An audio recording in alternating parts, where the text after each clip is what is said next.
ஓம் நமச்சிவாயம். சிவதாசன் ஜெகநாதன். ஆன்மீக அன்பர்கள் அனைவருக்கும் என இனிய காலை வணக்கம்.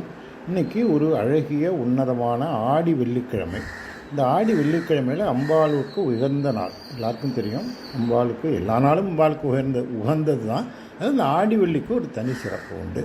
இந்த நாளிலே நாம் அம்பாளுடைய சகஸ்ரநாம ரகசியமான சகஸ்ரநாமங்களை பற்றிய ஸ்லோகங்களை பார்க்க ஆரம்பிக்க போகிறோம். நம்ம லலிதா சகஸ்ரநாமத்தில் 2 பதிவுகளை பார்த்தோம். முதல் பதிவில் முன்னிறை அப்படிங்கிறது லலிதா சகஸ்ரநாமத்துடைய வர்ணனைகள்லாம் பார்த்தோம். இப்போ 2வது ஸ்லோகத்தில் அம்பாளுடைய ஒரு தியான ஸ்லோகத்தை பற்றி பார்த்தோம். அதாவது சிந்தூர் அருண விக்கிரகம் திரிநயனாம்ங்கிற ஸ்லோகத்தை பார்த்தோம். இன்னையிலேருந்து நம்ம அம்பாளுடைய 183 ஸ்லோகங்களை பார்க்க போகிறோம். இது நாம ஸ்லோகங்கள். இதில் இன்னும் ஒரு பதிவிற்கு ஒரு ஸ்லோகமாக நம்ம பார்க்க போகிறோம். நம்ம முதலே சொன்னது மாதிரி ஒவ்வொரு ஸ்லோகத்துலேயும் 2 நாமாவளிகள் இருக்கலாம், 4 இருக்கலாம், 10 கூட இருக்கலாம். அதனால் எத்தனை நாமாவளிகள் இருந்தாலும் ஒரு பதிவில் அத்தனை நாமாவளிகளும் நம்ம விளக்கமாக பார்க்க போகிறோம்.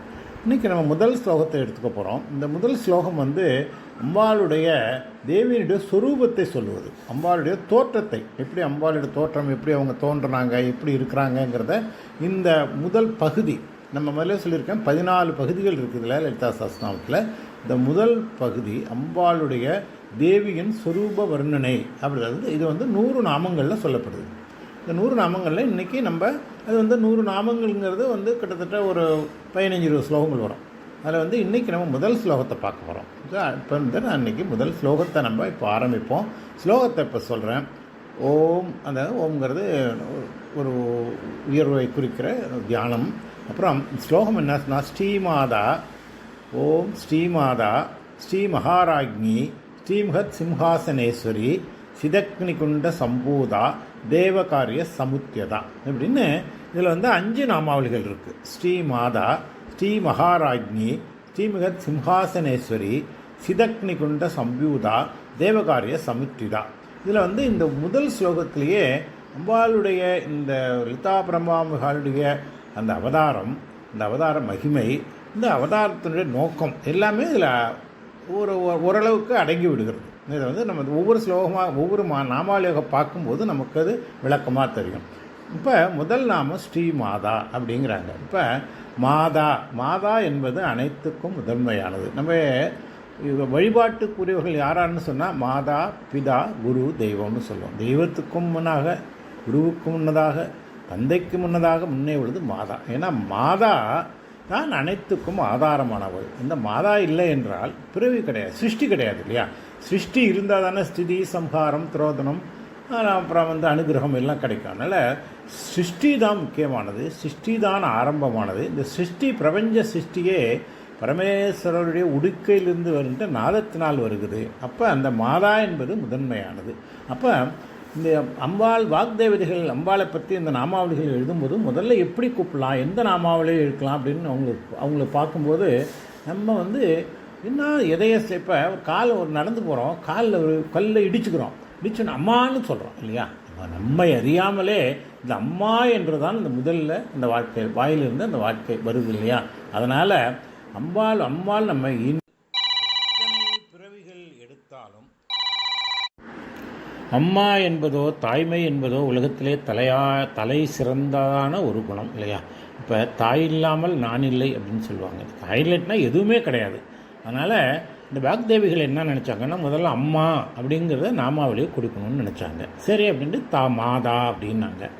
மாதான்னு சொல்கிறதுக்கு அடுத்ததாக ஸ்ரீ ஒன்று கொடுத்தாங்க. ஏன்னா அந்த ஸ்ரீ எதுக்கு கொடுத்தாங்க அப்படின்னு சொன்னால், உயர்ந்ததுக்கு ஸ்ரீன்னு கொடுப்போம் இல்லையா? ஸ்ரீ என்பது உயர்ந்த பொருள்களை குறிப்பிடுது. இது இல்லாமல் இந்த மாதாங்கிறது தாய்மைங்கிறது என்னன்னு கேட்டிங்கன்னா, ஒரு கரு உருவாகும்போது சாதாரண உலகத்தில் சாதாரண ஒரு மனித தாய்க்கே 10 மாதம் அந்த கருவை தன்னுடைய வயிற்றிலே சுமந்து அந்த கரு நல்ல குழந்தையா, ஆண் குழந்தையா, பெண் குழந்தையா, எப்படி வளர்ந்து எப்படி இருக்கும், அந்த குணாதிசயங்கள் இப்போ எதுவுமே தெரியாது. அப்படிப்பட்ட அந்த குழந்தையை தன்னுடைய இரத்தத்தை கொடுத்து, தன்னுடைய எனர்ஜியை எனர்ஜி எல்லாத்தையும் கொடுத்து அந்த குழந்தையை பலவித கஷ்டங்களுக்கும், உடல் கஷ்டம், மன கஷ்டம் எல்லாத்தையும் இந்த தாய்மை அதனுடைய தாய்மை ஒரு சுகம், ஒரு இன்பம். ஆனால் அதில் உள்ள கஷ்டமும் இருக்கு இல்லையா? அதை இந்த தாய்மை ஆனவர்களுக்கு தான் தெரியும். அப்படிப்பட்ட அந்த தாய்மை, அந்த சிறப்பு அந்த அம்மா அந்த தாய்மைக்கு தான் உண்டு. அதனால தான் வந்து தாய் அம்மான்னு கூப்பிட்டார். அம்மாவை விழித்தார்கள். அடுத்தபடியாக இது எந்த பொருளுக்கும் ஒரு சிருஷ்டிக்கு ஒன்று ஆதாரம் ஒன்று இல்லையா? இந்த சிருஷ்டிக்கு ஆதாரம் உள்ளது தாய் தான். இந்த பிரபஞ்சத்தின் சிருஷ்டியே அம்பாளால் தான் ஏற்பட்டது. அதனால் அம்பாளே இந்த சிருஷ்டிக்கும் தாய்மையாக இருக்கிறாங்க, தாயாக இருக்கிறாங்க அப்படின்னாங்க. அப்புறம் அம்பாளுடைய நிலைகள் எல்லாத்துலேயும் ஸ்ரீங்கிறது வந்து அம்பாளுடைய இணைந்த ஒரு வேர்டு. இந்த ஸ்ரீன்னா நம்ம லக்ஷ்மியை சொல்லுவோம், செல்வத்துக்கு கல்வியான லட்சுமி ஸ்ரீன்னு சொல்லுவோம். லட்சுமியை இருந்தாலும் ஸ்ரீ வந்து அம்பாள் வந்து அம்பாளை சிறப்பு செய்ய வேண்டும் என்பதற்காக வாக்தேவிகள் ஸ்ரீமாதா அப்படின்னாங்க. அது இல்லாமல் அம்பாளுடைய ஏந்தவர்கள் என்னன்னு கேட்டால் வித்தை. அம்பாள் வித்யாஸ்வரூபிணி, அதனால் வித்தைக்கு அம்பாள் தலைவி. அப்புறம் அம்பாள் இருக்கிற இடத்துக்கு பேர் நகரம்னு பேர். அது ஒரு நகரம், ஸ்ரீபுரம்னு சொல்லுவாங்க. அப்புறம் அம்பாள் வந்து அந்த சக்தியினுடைய பீடமாக சென்டராக இருக்கிறாங்க. அதனால் இப்போ அம்பாள் என்ன சொல்லுவாங்கன்னா, இந்த ஸ்ரீ வித்யை, ஸ்ரீநகரம், ஸ்ரீபுரம், ஸ்ரீசக்கரம் அப்படி எல்லாத்துலேயும் இந்த ஸ்ரீங்கிற என்ற ஒரு அடைமொழி கொடுத்து தான் அம்பாளை வந்து இந்த இதில் அழைக்கிறாங்க. அந்த நிலையில் தான் இப்போ வந்து அம்பாளை வந்து ஸ்ரீ மாதா அப்படின்னு சொன்னாங்க. அப்போ இந்த அம்பாள் வந்து இந்த சிருஷ்டி அப்படிங்கிறது முதல் நிலை. இப்போ வந்து பஞ்சகிருத்தியங்கள் இருக்கு இல்லையா? 5 காரியங்கள் இருக்குது உலகத்து பிரபஞ்சத்தில். 5 காரியம். 1 சிருஷ்டி, 2வது ஸ்திதி, 3வது சம்ஹாரம், 4வது திரோதனம், 5வது அனுகிரகம். இந்த 5 கிரியைகளையும் பரமேஸ்வரன் செய்கிறார். அதுக்கு நம்ம என்ன பண்ணியிருக்கோன்னு தெரியும். பிரம்மா, விஷ்ணு, ருத்ரர், மகாதேவர், சதாசிவர் 5 பேர் பண்ணுறாங்க அப்படிங்கிறாங்க. ஆனால் இந்த உலகளை படைத்து காத்து அழிக்கின்ற 3 தொழில்களையும் அம்பாளே செய்கிறாங்க. ஏன்னா அம்பாள் எப்படி செய்ய முடியும்னு கேட்டால், அம்பாள் பரமேஸ்வரனோட ஒரு பாதியாக இருக்காங்க. ஆக அந்த நிலையில் அம்பாளே இந்த சிருஷ்டி, ஸ்திதி, சம்ஹாரம் இந்த 3ஐயும் செய்கிறாங்க. அதனால் இந்த மாதாவாக இருந்து அம்பாள் இந்த உலகத்தை படைக்கிறாங்க. அதனால் அம்பாள் ஸ்ரீமாதா அப்படின்னு அழைக்கிறாங்க. அப்புறம் 2வது நாமாவளி சொல்லுது ஸ்ரீ மகாராஜ்ஞி. மகாராஜ்ஞினா மகாராணி. மகாராணி யார்? மகாராணி என்பது இப்போ ராணிங்கிறது ஒரு ராஜ்யத்தை ஆள்பவள்.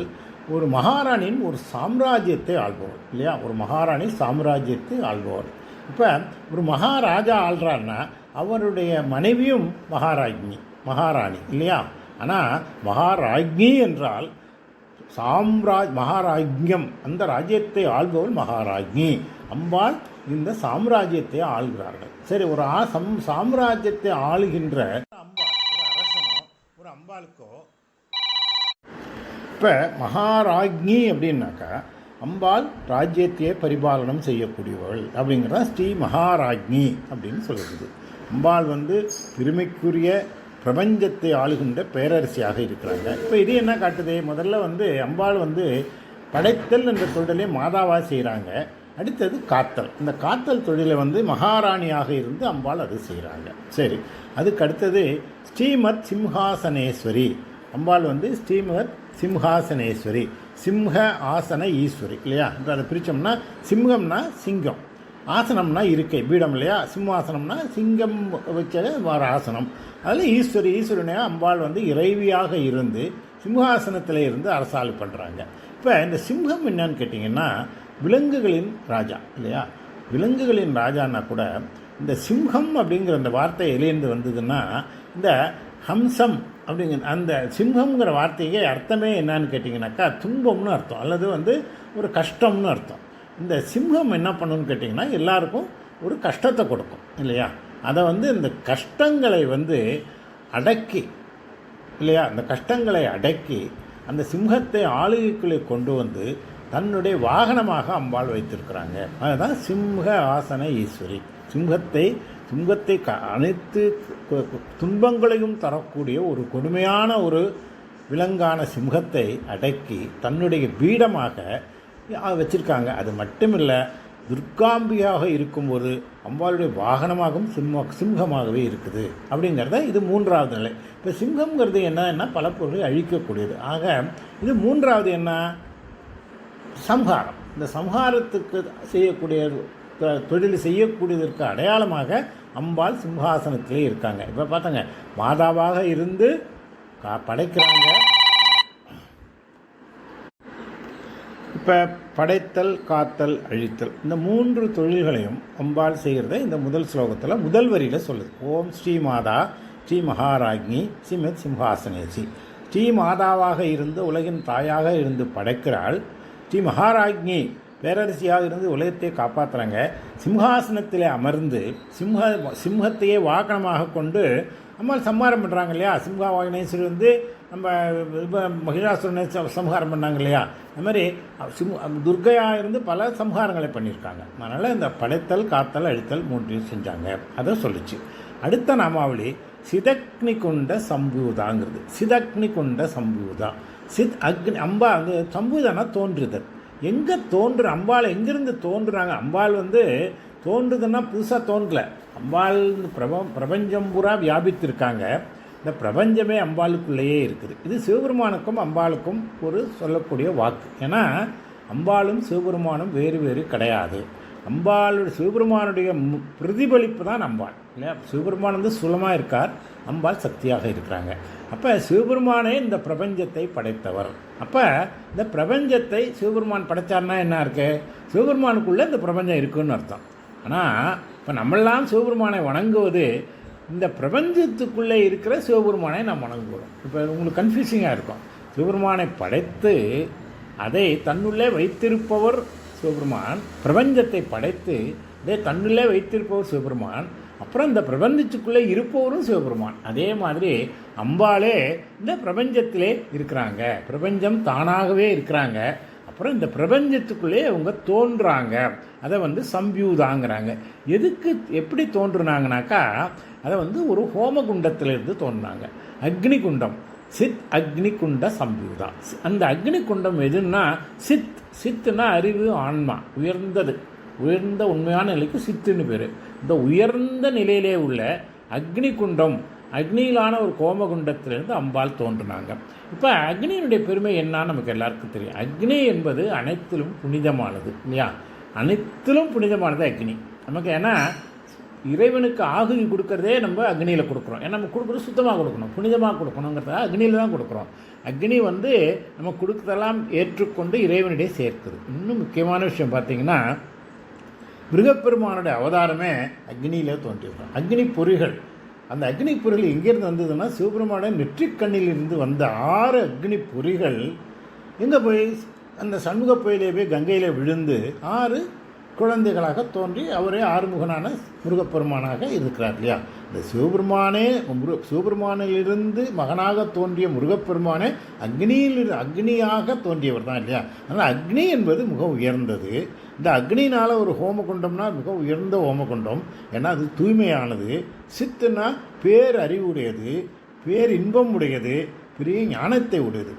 பேர் அறிவும் பேர் ஞானமும் பேர் இன்பமும் உள்ள ஒரு அக்னி குண்டத்தில் ஒரு அம்பாள் தோன்றுனாங்க. சித் அக்னி குண்டா. அந்த சித் அக்னி குண்ட சம்பியூதா அப்படின்னு தோன்றுனாங்க. இதுக்கு நம்ம முதல்ல சொன்ன 3 தொழில்களை செய்திருக்கு. படைத்தல், காத்தல், அழித்தல். இந்த 3 செய்கிறதுக்காக அம்பாள் தோன்றுனாங்க. சரி, எதுக்கு அம்பாள் தோன்றுனாங்க அப்படின்னா, அம்பாள் வந்து பிரபஞ்சத்திலே சாஸ்வதமாக இருக்காங்க, பிரபஞ்சத்தை ஆண்டு கொண்டு இருக்காங்க. இந்த தோற்றத்துக்கு என்ன ஒரு காரணம்? அம்பாள் லலிதாம் பரமேஸ்வரியாக ஸ்ரீ லலிதாம்பியாக தோன்றுறது வந்து ஒரு காரணத்துக்காக தோன்றினாங்க. என்ன காரணம் அப்படின்னாக்கா, தேவர் காரியம்.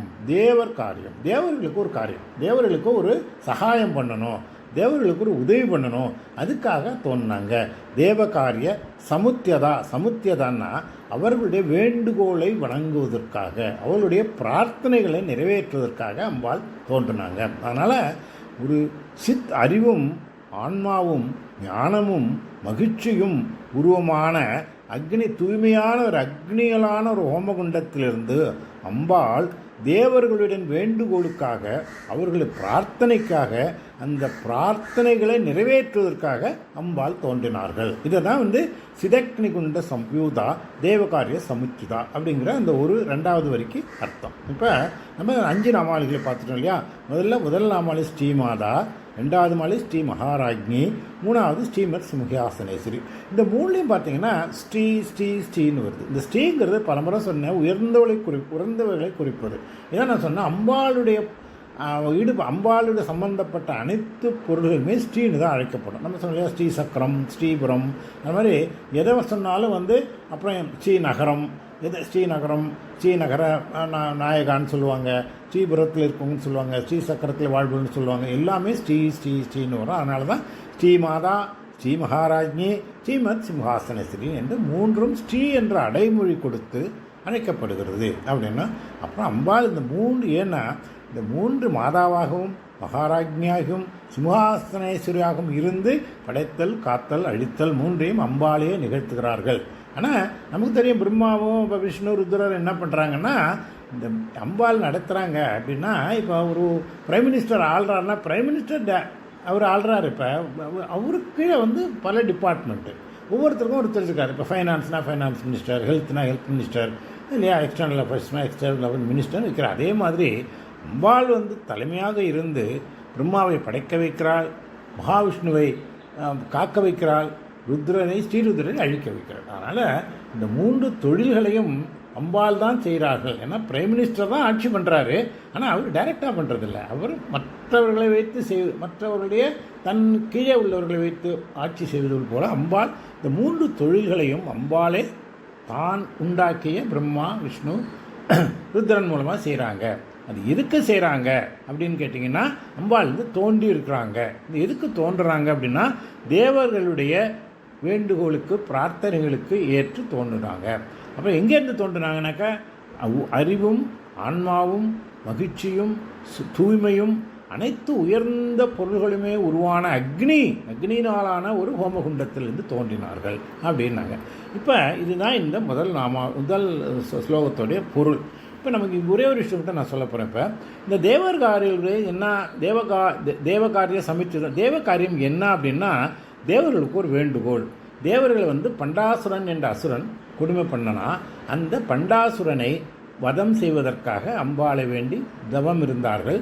அதன் மூலமாக அம்பாள் அவதாரம் செய்தார்கள் அப்படிங்கிறது தான் நம்ம அதை பின்னாடி வர்ற இந்த ஸ்லோகங்களில் பார்க்க போகிறோம். ஆக இன்றைக்கு இந்த ஸ்லோகத்தில் ஓம் ஸ்ரீமாதா, ஸ்ரீ மகாராஜ்ஞி, ஸ்ரீமத் சிம்ஹாசனேஸ்வரி, சிதக்னிகுண்ட சம்பியூதா, தேவகாரிய சமித்யுரா. இது ரொம்ப எளிமையான ஸ்லோகம். 5 நாமாவளிகள் உள்ளது. இதை தயவுசெய்து இன்னும் அடுத்த ஸ்லோகம் மேபி நெக்ஸ்ட் வீக்காக இருக்கலாம், 4 நாள் 3 நாள் 4 நாள் கழித்து கூட வரலாம். அதுக்கிடையில் இந்த ஸ்லோகத்தை நீங்கள் மனப்பாடம் செய்யலாம். இது ரொம்ப ஈஸி. மனப்பாடம் பண்ணிட்டீங்கன்னா, நீங்கள் ஒவ்வொரு பதிவிலும் ஒரு ஸ்லோகத்தை மனப்பாடம் பண்ணினீங்கன்னா நீங்கள் மிக எளிதாக லலிதா சஹஸ்ரநாமத்தை நம்ம உள்ளத்தில் ஏற்றி விடலாம் அப்படிங்கிற என்ற வேண்டுகோளோடு இந்த பதிவை இன்றைக்கு நிறைவு செய்கிறேன். உங்கள் அனைவருக்கும் பரமாம்பிகாவின் பேரருளும் மகாபரமே மகாதேவருடைய கருணையும் விரைவிலாது கிடைக்க வேண்டும் வாழ்த்தி இந்த பதிவை நிறைவு செய்கிறேன். நன்றி, வணக்கம். அடுத்த பதிவில் மீண்டும் சந்திப்போம். ஓம் நமச்சிவாயம். சிவதாசன், ஜெகநாதன்.